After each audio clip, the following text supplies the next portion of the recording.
the opposition will be supporting the motion, but in doing so, I want to expose the Minns Labor government's smoke and mirrors when it comes to jobs for apprentices and trainees.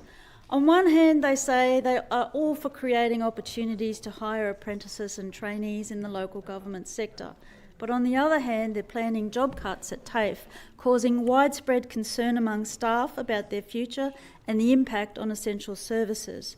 The proposed restructure targets crucial departments including admin, IT, facilities management and accounting, putting the quality of education and support for students at risk. To quote my colleague in the other House, the Shadow Minister for Skills, TAFE and Tertiary Education, Mr Justin Clancy, this government has taken a knife to TAFE New South Wales at a time when the state faces unprecedented challenges with skills shortages impacting housing and productivity. Let's just look at the facts. The former New South Wales Coalition government invested $80 million into the purpose-built training hub to skill up the trade workers needed to support the pipeline of major infrastructure projects, civil construction works and residential developments.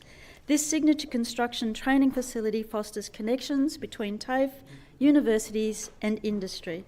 But under Labor's watch, the number of students starting a construction apprenticeship across the past year has dropped by 13.5%. This government sees an issue and responds by pumping money into the public service. It doesn't prioritise working with industry to enable and drive apprenticeships.